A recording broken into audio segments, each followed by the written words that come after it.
voice of your daughter with reading your message. And the dinner at the hotel yesterday, where we all kind of were counting down to see you arriving in Oslo, was an emotional moment. And I think it brought your message, your story, and your struggle for democracy very close to the Norwegian public. And that was a strong moment, but all the better to see you here, standing today. You are heartily welcome.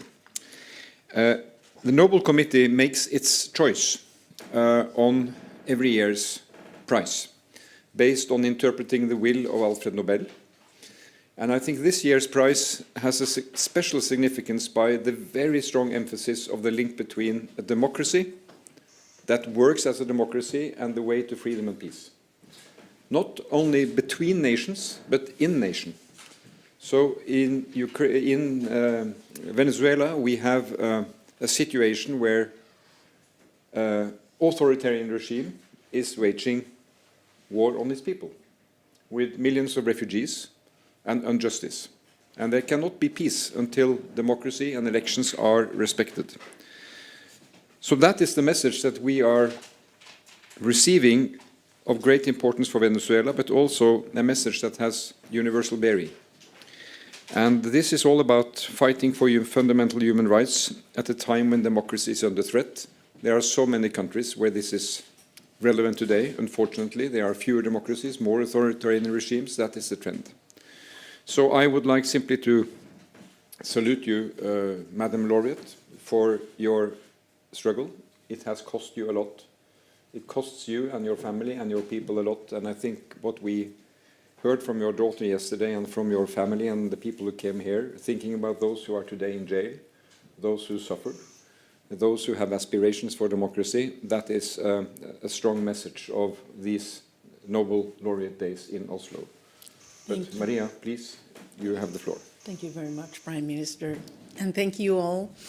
And I want to speak to the Norwegian people, to European people, to the Venezuelan people.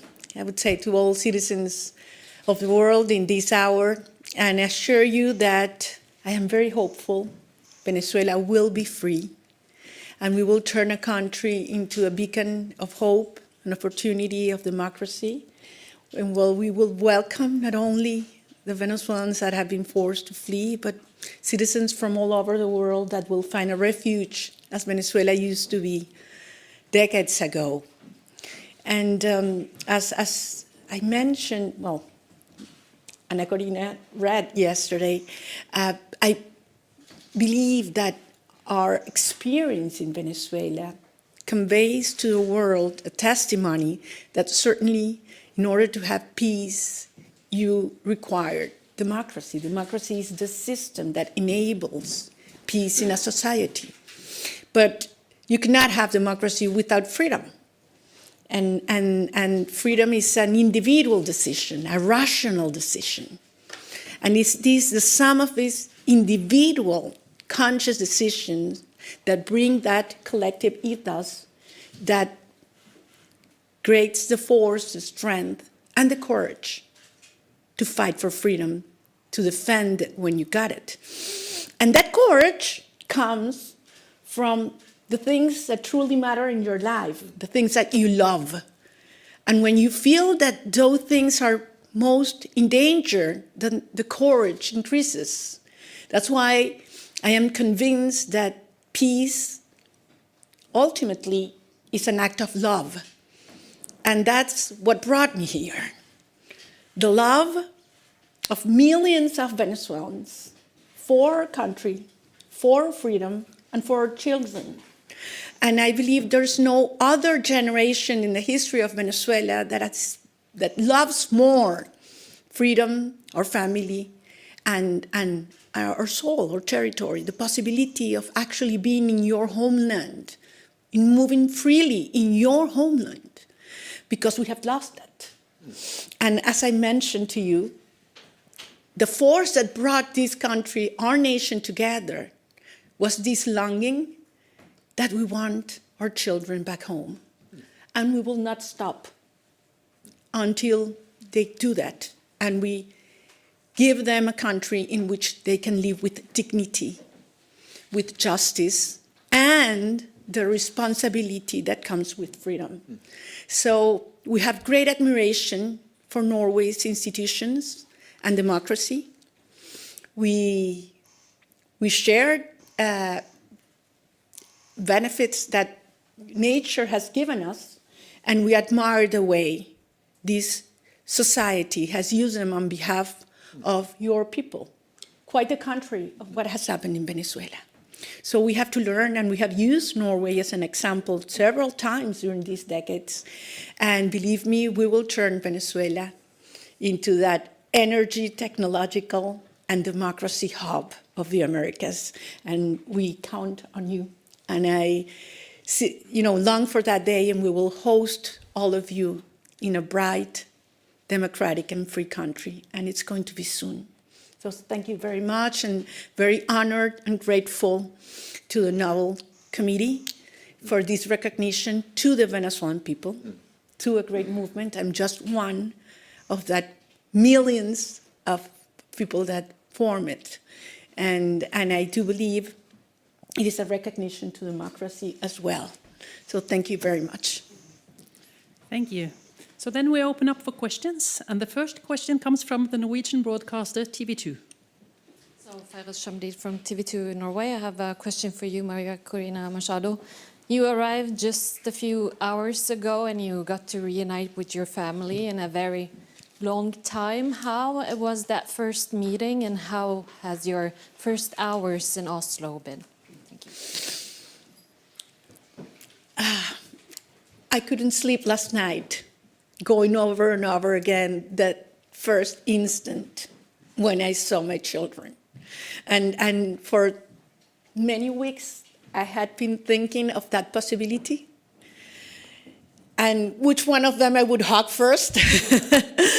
And to tell you something, I hugged them the three at the same time, and it's been one of the most extraordinary spiritual moments of my life. And that happened in Oslo, so I'm very grateful to this city, something I will never forget, because at the end, I'm just one of millions of Venezuelan mothers that are longing to embrace their children and are not able to do that. That brings us together. And I made a promise to them. I would come here on their behalf to receive the prize, and I will take that prize back to them, because we will make it what I experienced hours ago. We will make it a reality for every one of them, those that have their children in jail, persecuted, in exile. We will make that happen. The next question comes from the Swedish broadcaster, Sveriges Radio. Hello, David Rasmussen, Swedish Radio. Yesterday, the US seized a ship outside the coast of Venezuela. Would you welcome a US military intervention in Venezuela? Look, some people talk about invasion in Venezuela, the threat of an invasion in Venezuela, and I answered, Venezuela has been already invaded. We have the Russian agents, we have the Iranian agents, we have terrorist groups such as Hezbollah, Hamas, operating freely in accordance with the regime.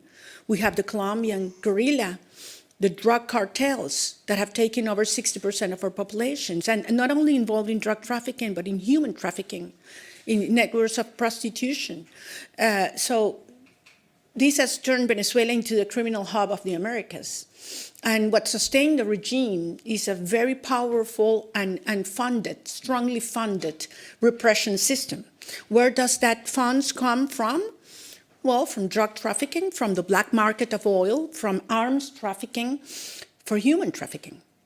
We need to cut those flows. And once it happens and repression is weakened, it's over, because that's the only thing the regime has left, violence and terror. So we ask the international community to cut those sources, because the other regimes that support Maduro and the criminal structure are very active and had turned Venezuela into the safe haven for their operations into the rest of Latin America. Thank you. The next question comes from the Norwegian broadcaster NRK. Marit Kolsebråten from Norwegian Broadcasting. You have had meetings with politicians at the Norwegian Parliament and Prime Minister Støre this morning. Have you asked for any kind of support from the Norwegian government for your fight for democracy in Venezuela? We had a great conversation this morning, and I am very excited also with what I experienced at the Parliament. I'm a former member of a Parliament, and to see an actual Parliament working, with representatives of parties in all the spectrum, passionately and respectfully defending their views is something I miss so much.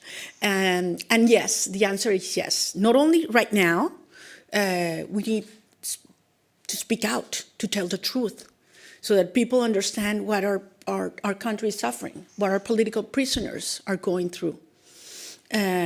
Children in Venezuela only go twice a week to public schools because teachers earn $1 a day.